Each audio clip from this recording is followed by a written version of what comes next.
ஜனங்களுக்குண்டான இரக்கம் எதன் மூலமாக வெளிப்படுகிறது என்று சொன்னால் உடன்படிக்கையின் மூலமாக. அது ரொம்ப கவனிக்க வேண்டிய ஒரு வார்த்தை. தேவனுடைய இரக்கம் ஆபிரகாமை தேடி வந்தது எதன் மூலமாக? உடன்படிக்கையின் மூலமாக. ஈசாக்கை தேடி வந்தது உடன்படிக்கையின் மூலமாக. இஸ்ரவேல் ஜனங்கள் எகிப்தில் அடிமைப்பட்டு கிடக்கிறாங்க. அவங்க அலங்கோலம், அதாவது கூக்குரலிட்டு கத்துறாங்க. அப்போ அவங்களுக்குண்டான இரக்கத்தை கர்த்தர் எப்படி அவங்களுக்குள்ள கொண்டு வராருன்னு சொன்னால் உடன்படிக்கையின் மூலமாக தான் என்ன பண்ணுகிறார்? கொண்டு வருகிறார்.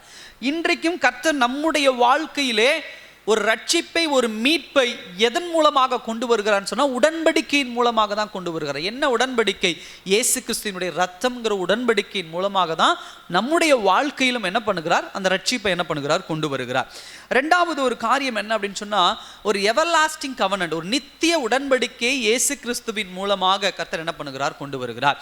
இஸ்ரவேல் ஜனங்களோடு மோசேயின் மூலமாக ஒரு உடன்படிக்கை, ஆபிரகாம் மூலமாக ஒரு உடன்படிக்கை, ஈசாக்கு மூலமாக உடன்படிக்கை, இன்றைக்கு நம்மோடு கர்த்தர் செய்த உடன்படிக்கை ஒரு இன்டர்மீடியேட்டர்னு சொல்லலாம், ஒரு மீடியேட்டர்னு சொல்லலாம்.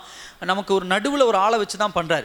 இஸ்ரவேல் ஜனங்களுக்கு நடுவில் மோசையை வச்சு அந்த உடன்படிக்கை வெளிப்படுத்துறார். அதே போலதான் இன்றைக்கு நம்மோடு கர்த்தர் வெளிப்படுத்துகிற உடன்படிக்கை யார் மூலமாகன்னு சொன்னா இயேசு கிறிஸ்துவின் மூலமாக. மூணாவது ஒரு காரியம், எல்லா உடன்படிக்கைகளும் நம்ம பார்க்கும் பொழுது சாத்தானினுடைய வல்லமையிலிருந்து விடுபடுகிற, விடுதலை பெறுகிற ஒரு உடன்படிக்கையை நம்ம என்ன பண்ண முடியுது? காண முடியுது. பிசாசானவன் ஒருபோதும் அதிகாரம் கொள்ளக்கூடாது. நம்ம உதாரணத்துக்கு ஆபிரகாமின் உடன்படிக்கையிலே பார்க்குறோம். அவர் ஒரு அதிகாரத்திற்கு உட்பட்டு இருக்கிறார். ஒரு தேசத்தினுடைய அதிகாரம், ஒரு ஜனங்களுடைய அதிகாரம், ஒரு இனத்தினுடைய அதிகாரம், இப்படி எல்லா அதிகாரம் ஆபிரகாம் மேல ஒரு பவர் இருக்கு. அவர் எப்போ மீட்கப்படுகிறார் அப்படின்னு சொன்னால், எப்போ அவர் வெளியே கொண்டு வராரு ஆண்டவர், ஏன்னு சொன்னால் எல்லா அதிகாரத்தையும் விட்ட, உன் இனத்தையும் தேசத்தையும் இது எல்லாத்தையும் நீ விட்டுட்டு, இதெல்லாம் அதிகாரம். இப்போ கர்த்தர் நம்ம மேலே இன்னைக்கு அதை ப்ராக்டிக்கலாக நம்ம எப்படி கொண்டு போக முடியும்னா ஸ்பிரிச்சுவலாக தான் கொண்டு போக முடியும். இன்றைக்கும் நம்ம மேலே அதிகாரம், அரசாங்க அதிகாரம் உண்டு, இதெல்லாம் உண்டு. அதை கர்த்தர் குறிப்பிடல. ஆவிக்குரிய வாழ்க்கையில் நீங்கள் எடுக்கணும். எப்படி புரிந்து கொள்ளலாம்னா, பிசாசானவன் என் மேல் அதிகாரம் செலுத்தாதபடிக்கு, பிசாசானவனுடைய வல்லமை எனக்குள்ளே செயல்படாதபடிக்கு அதை விட்டு நான் பிரிஞ்சு வந்துடணும். என்னுடைய பிளேஸ், என்னுடைய பொசிஷன் எங்கே இருக்குது அது ரொம்ப முக்கியம். நான் எந்த இடத்துல இருக்கேன் அதை பொறுத்து தான் என் மேலே அதிகாரம் செலுத்த முடியும். அதை இதில் தெளிவாக நம்ம என்ன பண்ண முடியுது? பார்க்க முடியுது. அடுத்தது கிங்டம், ராஜரீகம் மாறுகிற ஒரு காரியம். உதாரணத்திற்கு ஆபிரகாம் ராஜரீகம் மாற்றப்படுகிறார். அவர் வாழ்ந்த ஒரு இடம், அங்கிருந்த ஒரு ராஜரீகம் வேறு, அங்கிருந்த ஒரு ராஜ்யம் வேறு. அவர் கொண்டு வரப்பட்டு வேறொரு ராஜ்யத்திற்குள்ளாக கொண்டு போகப்படுகிறார். ஈசாக்கு வேறொரு ராஜ்யம், யாக்கோபு ஒரு தனி ராஜ்யத்திற்குள்ளாக கட்டமைக்கப்படுகிறார். கடைசியில் இஸ்ரவேல் ஜனங்கள் எகிப்தின் ராஜ்யத்திலிருந்து இருக்காங்க. அவர்கள் எங்கே கொண்டு போகிறாங்க? கானானுக்கு, கானானுக்குள்ள கொண்டு போகப்பட்டு அவர்களுக்கென்று ஒரு ராஜ்யம் எழுப்பப்படுகிறது. இன்றைக்கு நீங்களும் நானும் அப்படிதான், ஏதோ ஒரு ராஜ்யத்தினுடைய அதிகாரத்தில் நம்ம இருந்தோம். இன்றைக்கு கிறிஸ்துவின் ராஜ்யம் அப்படிங்கிற ஒரு ராஜ்யத்தின் அதிகாரத்திற்கு உட்பட்டவர்களாக இன்னைக்கு நம்ம என்ன பண்ணுகிறோம்? இருக்கிறோம். இதெல்லாம் தெளிவாக பார்க்க முடியுது. அடுத்தது இந்த உடன்படிக்கையில ரொம்ப மையமா நம்ம பார்க்கிறோம் அப்படின்னு சொன்னா இந்த 10 கட்டளைகள், டெக்கலாக் அப்படின்னு சொல்லுவாங்க. இந்த 10 கட்டளைகள் ரொம்ப முக்கியமான ஒரு விஷயம். அதாவது இந்த 10 கட்டளைகளை கர்த்தர் ஒருபோதும் நான் இவர்களை படைத்தேன், இவர்கள் மேல் எனக்கு அதிகாரம் உண்டு என்கிற ஒரு இடத்திலிருந்து மாத்திரம் என்ன பண்ணல, அவர்களுக்கு கொடுக்கல. முக்கியமாக நம்ம எப்படி பார்க்க முடியுது அப்படின்னு சொன்னால், இஸ்ரவேல் ஜனங்கள் வாக்குத்தத்தங்களை குறித்தோ ஆசீர்வாதங்களை குறித்தோ அறிவதற்கு முன்னமே கர்த்தர் இவர்களுக்கு இந்த டெக்கலாக்கை கொடுக்கிறார். வாழ்க்கை முறையை என்ன பண்ணுகிறார்? கொடுக்கிறார். ரொம்ப முக்கியம். இந்த 10 டெக்கலாக், இந்த 10 கமாண்ட்மெண்ட்ஸ், இந்த 10 கட்டளைகள் முக்கியமாக ஒரு மனுஷனுடைய வாழ்க்கையில் எதை கற்றுக் கொடுக்குறதுன்னா வாழ்க்கை முறை. அதை தான் என்ன பண்ணுது? கற்றுக் கொடுக்குது. வாக்கு தத்துவத்தை தாண்டி, ஆசீர்வாதத்தை தாண்டி கர்த்தர் முதலாவது இவர்களுக்கு இடைப்பட்டு கொடுத்த ஒரு விஷயம் என்ன அப்படின்னு சொன்னால், இந்த கட்டளைகளை நம்ம என்ன பண்ண முடியுது? காண முடியுது. நான் ஏற்கனவே சொன்னது போல இந்த 10 கட்டளைகளை அனௌன்ஸ் பண்ணும்போது நான் உங்கள் தேவன், திரும்ப ரிப்பீட்டடாக அந்த வார்த்தை என்ன பண்ணுகிறது? வருகிறது. அப்போ கர்த்தர் அவர்கள் இடத்துல தன்னை எப்படி வெளிப்படுத்துகிறார் அப்படின்னு சொன்னா, இரக்கம் உள்ளவராக வெளிப்படுத்துகிறார், பரிசுத்தம் உள்ளவராக வெளிப்படுத்துகிறார். இந்த 2 பாயிண்ட் இந்த 10 கட்டளைகள் ரிப்பீட்டடா வரதை நம்ம பார்க்க முடியுது. அதே போல அவர்களுக்கு உண்டான கிஃப்ட் உண்டு.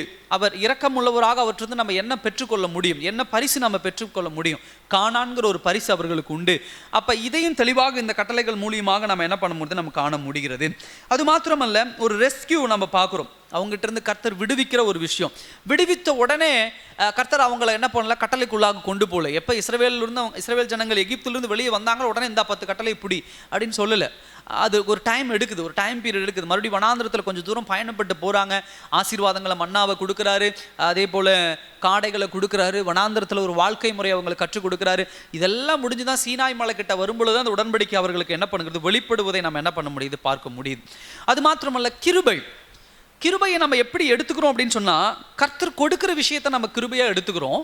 ஆனால் கிருபையை நாம் இன்னொரு விதத்தில் ஆழமாய் புரிந்து கொள்ள வேண்டிய விஷயம் என்ன அப்படின்னு சொன்னால், வாக்குத்தத்தங்களும் ஆசீர்வாதங்களும் தேவன் நமக்கு கொடுக்கிற பரிசு, அதில் எந்த குழப்பமும் இல்லை. ஆனால் அந்த பரிசையும் அந்த வாக்குத்தத்தத்தையும் நம்முடைய வாழ்க்கையில் பெற்றுக்கொள்ள வேண்டும் அப்படின்னு சொன்னால் கீழ்ப்படிதல் அவசியம். இப்போ ரொம்ப முக்கியமான ஒரு விஷயம் என்னென்னா, கீழ்ப்படிதலுக்கு தான் எது தேவை? கிருபை தேவை. அல்லேலூயா, அது ரொம்ப முக்கியம். ஏன்னா இன்னைக்கு கிருபை எப்படி உபயோகப்படுத்துகிறாங்கன்னா, ஆசீர்வாதத்தை பெறுவதற்கு, வாக்குத்தத்தத்தை பெறுவதற்கு தான் கிருபை அவசியம்னு அதை குறிச்சதான பிரசங்கம் போகுது. இல்லை, கீழ்ப்படிதலுக்கு தான் கிருபை அவசியம். ஒரு மனுஷன் சுயமாக கீழ்ப்படிய முடியுமானா முடியவே முடியாது. ஏன்னா இந்த மனிதன் விழுந்து போனவன். ஆதாமுடைய காலத்தில், ஏவாளுடைய காலத்தில் பாவத்தில் விழுந்து போய் சுயமாய் விழுந்து போனவன். இவன் சுயமாய் கீழ்ப்படிதலுக்குள்ளாக வர முடியும்னா வர முடியவே முடியாது. அப்ப வாக்குத்தத்தமும் கிருபையும் இரக்கம் என்று சொன்னால், கீழ்ப்படிதலுக்கு ஒரு மனுஷனுக்கு என்ன தேவை அப்படின்னு சொன்னால், கிருபை என்னது தேவை. ஒரு மனிதன் இந்த நியாய பிரமாணத்திற்குள்ளாக வர வேண்டும், தேவனுடைய உடன்படிக்கைக்குள்ளாக ஒரு மனுஷன் வரணும் அப்படின்னு சொன்னால் ரெண்டு விஷயம். ஒன்று மாரல் லைஃப், இன்னொன்று ரிலீஜியஸ் லைஃப். மாரல் லைஃப் அப்படின்னா தினம்தோறும் ஒரு தார்மீக வாழ்க்கை, தேவ சத்தியத்தின் பிரகாரம் தார்மீக வாழ்க்கை வாழணும், பரிசுத்த வாழ்க்கை வாழணும். ரெண்டாவது, இந்த தேவன் வைத்திருக்கிற இந்த சட்ட திட்டங்கள் முறைப்படி அதனை கடமையாக எடுத்து, அதை மன சந்தோஷமாக எடுத்து, கிருபையின் உதவியோடு கீழ்ப்படிதலுக்குள்ளாக ஒரு மனுஷன் போகும் பொழுதுதான் நியாய பிரமாணம் அவனுக்கு எவ்வளவு உகந்தது என்று சொல்லி, அவனுக்கு எவ்வளவு தேவை என்பதை ஒரு மனிதன் என்ன பண்ண முடியும்? புரிந்து கொள்ள முடியும். அதை தெளிவாக நம்ம என்ன பண்ணணும்? புரிந்துக்கணும். அதாவது ஒரு மனுஷனுக்கும் கடவுளுக்கும் உண்டான உறவு, அவன் எப்பொழுது ரட்சிக்கப்படுகிறானோ, இல்லை எப்பொழுது அவன் தன் ஜனம் என்று கர்த்தர் அவன் மேலே முத்திரை குத்துகிறாரோ, அப்பொழுதே நல்ல ஒரு ஐக்கியம் அவனுக்குள்ள என்ன பண்ணுது? வெளிப்படுறதை நம்ம காண முடியும். ஆனால் அதனுடைய ரியாலிட்டியை ஒரு மனுஷன் எப்பொழுது ப்ரூஃப் பண்ண முடியும் அப்படின்னு சொன்னால், அதனுடைய உண்மைத்தன்மை எப்போ ஒரு மனிதன் நிரூபிக்க முடியும் அப்படின்னு சொன்னால், அவனுக்கு தேவன் மேல் இருக்கக்கூடிய இன்ட்ரெஸ்ட், விருப்பம், பற்று, ஆசை என்ன வேணால் சொல்லலாம். நான் தேவனுடைய பிள்ளை அப்படின்னு நம்ம வெளியில் சொல்கிறோம் பார்த்தீங்களா, அதை ப்ரூஃப் பண்ணணும், அதனுடைய ரியாலிட்டியை ப்ரூஃப் பண்ணணும். அதை எப்படி ப்ரூஃப் பண்ண முடியும்? அதை எப்படி உறுதிப்படுத்த முடியும்? தேவன் மேலே உங்களுக்கு இருக்கக்கூடிய விருப்பம், டிசையர். அந்த விருப்பம் வாயில் சொல்லிக்கிட்டு இருக்கிறது இல்லை, அது இருதயத்துக்குள்ளே நீங்கள் ப்ராசஸ் பண்ணுறீங்கல்ல, ஜபமாகட்டும், வேத வசனமாகட்டும், இல்லை தேவனோடு இருக்கக்கூடிய ஐக்கியமாகட்டும், கீழ்ப்படிதல் ஆகட்டும், அதை கடமையாக எடுத்துக்கிறதாகட்டும், இதுதான் உங்களை என்ன பண்ணும்? நீங்கள் தேவனுடைய பிள்ளையா இல்லையா என்பதை ப்ரூஃப் பண்ணும், நிரூபிக்கும். அதை இஸ்ரவேல் ஜனங்கள் மத்தியில் நம்ம என்ன பண்ண முடியுது? நம்ம காண முடியாது. ஆண்டவர் சொல்லுவார், நீங்கள் எனக்கு கீழ்ப்படிஞ்சா இந்த ஜனத்துக்குள்ள, இந்த ஜனத்துக்கு, இந்த சந்ததிக்கு எடுக்கிற ஐஸ்வர்யம் பாக்கியம் உங்களுக்கு கிடைக்கும், இல்லைன்னா இந்த சந்ததியை விட்டு உங்களை நான் அறுப்புண்டு போக பண்ணுவேன். இன்ட்ரெஸ்ட் இல்லாதவர்கள், விருப்பம் இல்லாதவர்கள் இதிலிருந்து தூக்கி எறியப்படுவார்கள் அப்படிங்கிற ஒரு பாயிண்ட் இதில் தெளிவாக நம்ம என்ன பண்ண முடியுது? நம்ம பார்க்க முடியுது. அதே போல் இது எல்லாமே இன்றைக்கு வெளிப்படுத்தக்கூடிய ஒரு காரியம். பரலோகம் அப்படிங்கிறது அதுதான். நீங்கள் தேவன் மேலே விருப்பம் உள்ளவர்களாக இருந்து பரிசுத்த வாழ்க்கை வாழ்ந்தீங்கன்னா பரலோகத்துக்குள்ளாக செல்லுவீங்க, இல்லைன்னா நரகத்திற்குள்ளாக தூக்கி எறியப்படுவீர்கள், அறுப்புண்டு போக பண்ணுவேன். இது ஒரு தீர்க்க தரிசனம். இதை நம்ம எப்படி எடுத்துக்கிறோம் அப்படிங்கிறது ரொம்ப முக்கியம். ரெண்டாவது, அடுத்த ஒரு காரியம் என்ன அப்படின்னு சொன்னால், இந்த நியாய பிரமாணம் அப்படிங்கிறது எல்லா கால இடைவெளியிலும் பிரதிபலிக்கிற ஒரு விஷயமாக என்ன பண்ணுகிறது? இருக்கிறது. முதலாவது விஷயம் என்ன அப்படின்னா, அந்த நியாய பிரமாணத்தை நீங்கள் எப்படி புரிந்துக்கணும் அப்படின்னா, கடவுள் முதல்ல யாருங்கிறத உங்களுக்கு வெளிப்படுத்துகிறார்.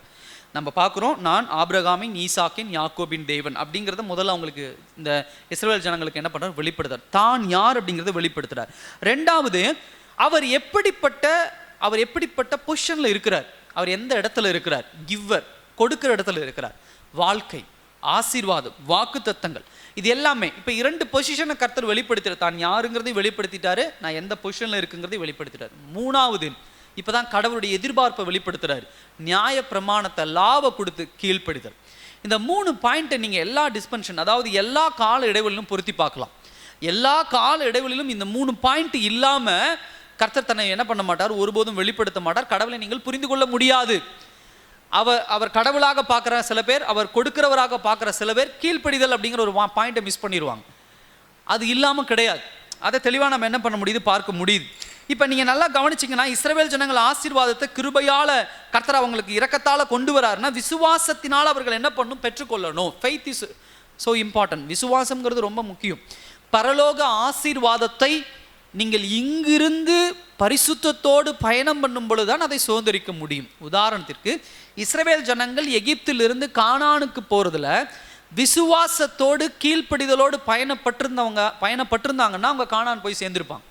விசுவாசமும் இல்லை, கீழ்ப்படிதலும் இல்லை, வனாந்திரத்திலே அவங்க வாழ்க்கை என்ன பண்ணிடுது, முடிஞ்சிருது. ஆனால் இஸ்ரவேல் ஜனங்கள் அப்படிங்கிற ஒரு பேட்ச் அவங்க மேலே குத்தப்படுது. எகிப்திலிருந்து அவங்க விடுவிக்கப்படுகிறாங்க, பாவத்திலிருந்து விடுவிக்கப்படுகிறாங்க. ஆனால் அவங்களுடைய ஹிஸ்ட்ரி நம்ம பார்க்கும்போது எங்கே போய் சேர்ற இடம் சரியாக இருக்கானா இல்லை, வனாந்திரத்திலே அவங்க வாழ்க்கை என்ன பண்ணிடுது, ஆசீர்வாதத்துக்குள்ளாக என்ன பண்ண முடியல, போக முடியல. அப்போ நல்லா கவனிக்க வேண்டிய விஷயம் ஆப்ளிகேஷன் அப்படின்னு ஆங்கிலத்தில் ஒரு வார்த்தை சொல்லுவாங்க, கடமை. தேவ பிள்ளைகளாகிய நமக்கு கொடுக்கப்பட்ட கடமை செய்யலாமா வேண்டாமா அப்படி சாய்ஸே நீங்கள் எடுக்க முடியாது. அப்படி ஒரு தேர்ந்தெடுத்தல் கிடையாது. கடமை அப்படின்னு சொன்னால் நான் கண்டிப்பாக 100க்கு 100 நான் அதை செஞ்சே ஆகணும்.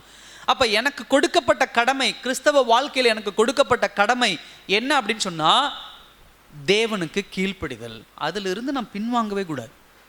இது ரொம்ப முக்கியமாக நம்ம என்ன பண்ணுறது பார்த்துக்கிட்டே, நம்ம எல்லா விஷயத்திலும் நம்ம என்ன பண்ணுறது நம்ம பார்த்துக்கிட்டே என்ன பண்ணுறது வர முடியுது. கடைசியாக ஒரு காரியத்தை நான் சொல்லி முடிக்க விரும்புகிறேன். அதாவது கடவுள் எல்லோரையும் இந்த நியாய பிரமாணத்துக்கு கீழே, இந்த கீழ்ப்படிதலுக்கு கீழே கொண்டு வராரானா இல்லை. உதாரணத்திற்கு அதுதான் தீர்க்க தரிசனம் எப்படி நம்ம பார்க்க முடியும். இந்த சீனாய் உடன்படிக்கை ஆகட்டும், பழைய ஏற்பாடு புத்தகமாகட்டும், முதலாவது கர்த்தர் அவங்கள விடுதலை செய்கிறார். எதுலையாவது ஒரு விஷயத்துலேருந்து அவங்களை என்ன பண்ணுறார், எங்கேயாவது ஒரு இடத்துல மாட்டியிருக்காங்க, ஃபஸ்ட்டு அவங்கள என்ன பண்ணுறார், விடுதலை செய்கிறார். ஃப்ரீடம், ஒரு சுதந்திரம் அவங்களுக்கு கிடைக்கப்படும். இப்போ சுதந்திரத்தை அவங்க கடவுள் அவங்களுக்கு கொடுத்த பிறகுதான் ரெண்டாவது விஷயம் நியாய பிரமாணத்துக்கு கீழே என்ன பண்ணுறாங்க, கொண்டு வராங்க. அப்போ சுதந்திரம் அப்படிங்கிற வார்த்தைக்கு உண்டான அர்த்தத்தை நம்ம என்ன பண்ண முடியும், என்ன பண்ணணும், புரிந்து கொள்ள வேண்டும். சுதந்திரம் அப்படின்னு சொன்னால் நான் என்ன வேணா செய்யலாம் அப்படிங்கிறது கிடையாது. நான் என்ன செய்யணும் என்று புரிந்து கொண்டு செயல்படுவது தான் சுதந்திரம். இஸ்ரவேல் ஜனங்கள் எகிப்திலிருந்து சுதந்திரமாக்கப்பட்டார்கள். ஆனால் அவர்கள் என்ன செய்ய வேண்டும் என்கிற ஒரு சுதந்திரத்திற்குள்ளாக அவர்கள் என்ன பண்ணாங்க, கொண்டு வரப்பட்டாங்க. இப்போ இதுக்குள்ள சுதந்திரத்தை நீங்கள் எப்படி அடையாளப்படுத்த முடியும் வனாந்திரத்தில் அப்படின்னு சொன்னால், இதை தான் நீங்கள் செய்யணும் அப்படின்னு கர்த்தர் கொடுக்குறாருன்னா, ஒன்று நீங்கள் அதை செய்யலாம், இல்லைன்னா நீங்கள் அதை செய்யாமல் என்ன பண்ணலாம், இருக்கலாம். ஆனால் அதை மீறும் பொழுது பிரச்சனை வேற மாதிரி இருக்கும். அப்போ ஒரு 3 விஷயத்தை நீங்கள் இந்த தீர்க்க தரிசனமாக நீங்கள் இந்த உடன்படிக்கை ஜனங்கள் மத்தியில் பார்க்க முடியும். உதாரணத்திற்கு இஸ்ரவேல் ஜனங்களை நம்ம என்ன பண்ணலாம்னா 3 வகையாக பிரிச்சுக்கலாம். எப்படி பிரிக்கலாம் அப்படின்னா, முதலாவது இஸ்ரவேல் தேசத்திலிருந்து புறப்பட்ட ஜனங்கள், ரெண்டாவது யோசுவாவும் காலேபும், மூன்றாவது 2ஆம் தலைமுறையினர். இந்த 3 சந்ததி நீங்கள் எடுத்துக்கங்க. இஸ்ரவேல் ஜனங்கள் புறப்பட்டவர்கள், அங்கிருந்து ஒட்டுமொத்த ஜனங்களாக புறப்பட்டவர்கள் எங்கே போய் சேரல அப்படின்னு சொன்னால் கானானுக்குள்ளே என்ன பண்ணலாம், அவங்க போய் சேரல. இவர்கள் எப்படிப்பட்டவர்களாக இருந்தாங்க அப்படின்னு சொன்னால் தேவனுடைய நியாய பிரமாணத்தை மீறினவர்கள், இவர்கள் போய் சேரல.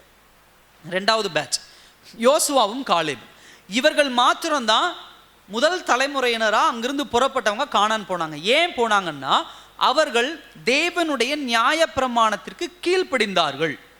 மூணாவது ஒரு பேட்ச் யார் பார்க்கலாம், 2ஆம் தலைமுறையினர். இவர்கள் யார் அப்படின்னா அங்கிருந்து சிறு குழந்தைகளாக என்ன பண்ணியிருக்கலாம், வாலிப பிள்ளைகளாக சிறு குழந்தைகளாக புறப்பட்டிருக்கலாம்.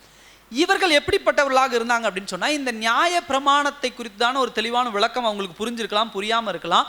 ஒருவேளை அவர்கள் பின்பற்றாமல் இருந்திருக்கலாம், சில விஷயங்களை அவங்க செய்யாமல் இருக்கலாம். ஆனால் மீறினவர்களா அப்படின்னு சொன்னால் அங்கே ஒரு கேள்வி, அவங்க மீறலை. அப்போ எப்படி இவர்கள் கானானுக்குள்ளே போனாங்க அப்படின்னு சொன்னால், இவர்கள் மீறாதவர்களாக இருந்தாங்க.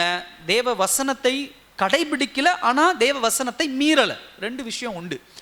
அந்த 2 விஷயத்துக்குள்ள நடுவில் இவர்கள் இருந்ததுனால சுலபமாக தேவனுடைய சத்தியத்தை ஒரு நாள் கேட்டு மனம் திரும்பும் பொழுது திடீர்னு ஆண்டவர் பக்கம் என்ன பண்ணிட்டாங்க, வந்துட்டாங்க. இப்போ நம்மளை அந்த இடத்துல எப்படி பொருத்தி பார்க்கணும் அப்படின்னு சொன்னால், இல்லை இப்போ நம்ம ஒரு சேஃப் கேமாக என்ன பண்ணிடலாம், இல்லை நான் தேவ வசனத்தை மீறலை, ஆனால் நான் என்ன பண்ணுறேன், நார்மலாக எப்படி இருக்கிறனோ அப்படி இருக்கிறேன். அப்படி ஒரு வாழ்க்கை நம்ம என்ன பண்ண முடியாது, இன்றைய காலகட்டத்தில் நம்ம வாழ முடியாது. ஏதோ ஒரு வகையில் எங்கேயோ ஒரு வகையில் நம்ம என்ன பண்ணிடுவோம், மாட்டிடுவோம். அப்போ இப்போ எப்படி நம்ம பிரிச்சுக்கலாம் அப்படின்னா 2 வகையாக தான் நம்ம என்ன பண்ண முடியும், பிரிக்க முடியும். அப்போ இந்த பேட்சை கடவுள் எப்படி உடைக்கிறாரு, இந்த 3 குரூப்பை 2 குரூப்பாக எப்படி கடவுள் மாத்துறாரு அப்படின்னு சொன்னால், இயேசு கிறிஸ்துவின் இரத்தத்தை விசுவாசிக்கிறவர்கள், விசுவாசிக்காமல் போகிறவங்க. விசுவாசம் அப்படிங்கிற ஒரு காரியத்தை புதிய ஏற்பாடில் மையமாக என்ன பண்ணுறாரு, கொண்டு வரார். இந்த வித்தியாசம் தான் பழைய ஏற்பாடு புத்தகத்திலும் புதிய ஏற்பாடு புத்தகத்திலும் நம்ம தெளிவாக என்ன பண்ண முடியும், புரிந்து கொள்ளுகிற ஒரு விஷயமாக என்ன பண்ணுகிறது இருக்கிறதே நாம் காண முடியுது. அப்போ நான் ஏற்கனவே சொன்னது போல ஒரு பர்ஃபெக்ட் ஃப்ரீடம் அப்படின்னு சொன்னால், ஒரு தேவனுடைய பிள்ளை எப்படிப்பட்டனா இருக்கணும், நீதி செய்வதற்கு சுதந்திரவானாகவும் பாவம் செய்வதற்கு சுதந்திரம் இல்லாதவனாகவும் எவன் இருக்கிறானோ அவன்தான் ஒரு முழு சுதந்திரத்தை பெற்ற தேவனுடைய பிள்ளை. நீதியை செய்ய சுதந்திரமும் பாவம் செய்ய சுதந்திரம் இல்லாதவனும் தான் ஒரு முழுமையான சுதந்திரவாளி என்று சொல்லி என்ன பண்ணுகிறது வேதவசனம் நமக்கு என்ன பண்ணுகிறது கற்றுக் கொடுக்கிறது. முதலாவது காரியம் அதை தெளிவாக என்ன பண்ணுகிறது, இன்றைய காலம் வரை நம்ம என்ன பண்ணது பார்க்க முடியும். அப்போ நான் ரட்சிக்கப்பட்டவன் அப்படின்னு சொன்னால் இந்த உடன்படிக்கையின் மூலமாக நாம் கற்றுக்கொள்ள வேண்டிய விஷயம் ரெண்டே விஷயம். ஒன்று, சின்சியர் டிசையர், உங்களுடைய இருதயத்தின், அதாவது உங்களுடைய ஆசை, உங்களுடைய விருப்பம், அதுதான் உங்களை என்ன பண்ணுது, இழுத்துட்டு போகுது. தேவன் மேலே பர்டிகுலராக நல்ல ஆசை இருக்குது, ஒரு சின்சியர் டிசையர் இருக்குது அப்படின்னு சொன்னால் பரிசுத்தத்துக்குள்ள உங்கள் நேரம் என்ன பண்ணும், இழுத்துட்டு போகும். ரெண்டாவது விஷயம் டிட்டர்மினேஷன், இருதயத்தினுடைய ஒரு டிட்டர்மினேஷன் அப்படின்னு சொன்னால் இருதயத்தை எப்படி பழக்கப்படுத்தி வச்சுருக்கோம், அது எப்படி டிட்டர்மைன் ஆகிருக்கு, தேவனுக்கு வேலை செய்கிறவனாக இருக்கா, அப்படி பழக்கப்படுத்தி வச்சிருக்கிறோம் அப்படின்னு சொன்னால் தேவனுடைய சத்தத்துக்கு கீழ்ப்படிதல், தேவனுக்கு வேலை செய்கிறவன், நான் ஒரு வேலையாள். வேதவசனத்தில் நம்ம பல புதிய ஏற்பாட்டில் அதை தான் பல இடங்கள் நம்ம காண முடியுது. நான் ஊழியக்காரன், நான் தேவனுடைய வேலையாள் அப்படிங்கிற வார்த்தையை பல பரிசுத்தவான்கள் திரும்ப திரும்ப உபயோகப்படுத்துகிறத நம்ம பார்க்க முடியுது. அந்த பாயிண்ட்டை நம்ம தெளிவாக புரிஞ்சுக்கணும். வேலையாள், நான் அந்த ஸ்தானத்தில் தான் இருக்கேன். நான் என்ன பண்ண முடியாது, எந்த விஷயத்தையும் புதிதாக கொண்டு வந்து என்ன பண்ண முடியாது, பிரியப்படுத்த முடியாது. ஒரு முதலாளி இருக்கிறாருன்னா அவர் எப்படி பிரியப்படுத்த முடியும், அவருக்கு நான் நல்ல வேலை செஞ்சு தான் நான் அவர் என்ன பண்ண முடியும், பிரியப்படுத்த முடியும். வேற ஏதோ அவர் யோசிக்காத ஒரு காரியத்தை செஞ்சுட்டு வந்து நான் பிரியப்படுத்த முடியுமா, பிரியப்படுத்த முடியாது. அவரை சந்தோஷப்படுத்த முடியுமா, சந்தோஷப்படுத்த முடியாது. அவர் என்ன சொன்னாரோ அந்த வேலையை சிறப்பாக செஞ்சால் அவர் பிரியப்படுவார். நான் எதையோ ஒன்று செஞ்சுட்டு எங்கேயாவது ஒரு இடத்துல நல்ல காரியம் பண்ணேன், உதாரணத்துக்கு ஒரு தொழிலாளி ஒரு வேலையாள்கிட்ட போகிறார் அப்படின்னா, நான் வர வழியில் ஒரு 100 ரூபாய் நான் என்ன பண்ணேன், தான தர்மம் பண்ணிட்டு வந்தேன் அப்படின்னு சொன்னால் முதலாளி பிரியப்படுவாரா, சந்தோஷப்படுவாரா, அப்படியா சரி ஓகே அப்படின்ட்டு போயிடுவார். அதை பெருசாக எடுத்துக்க மாட்டார். அப்போ இது முதலாளியை அப்போ முதலாளி எது பிரியப்படுத்தும்னா அன்னைக்கு தேதியில் முதலாளி என்ன செய்ய சொல்கிறார், எது செய்ய வேண்டான்னு சொல்கிறார். அப்போ நம்மளா ஒன்று நினச்சிட்டு கடவுள் பிரியப்படுவார்னு சொன்னோம்னா பிரியப்பட மாட்டார். அப்போ கடவுள் எப்படிங்க பிரியப்படுவார், அவர் என்ன நியாய பிரமாணம் கொடுத்துருக்கிறாரோ, என்ன சத்தியத்தை கொடுத்துருக்கிறாரோ, என்ன சட்டத்தை கொடுத்துருக்கிறாரோ அதை செய்யும் பொழுதுதான் கர்த்தர் பிரியப்படுகிறவராக இருக்கிறார். இந்த பகுதியில் உங்களை சத்தில் ரொம்ப சந்தோஷப்படுகிறேன். பல காரியங்கள் நம்ம தியானித்தோம். வருகிற நாட்களில் இன்னும் கொஞ்சம் ஆழமாக இந்த உடன்படிக்கை நம்ம பார்த்துட்டு அடுத்த உடன்படிக்கைக்கு நேராக நம்ம பயணப்பட இருக்கோம். அது வரைக்கும் கர்த்தர் தாமே உங்களை ஆசீர்வதிப்பாராக. ஆமென்.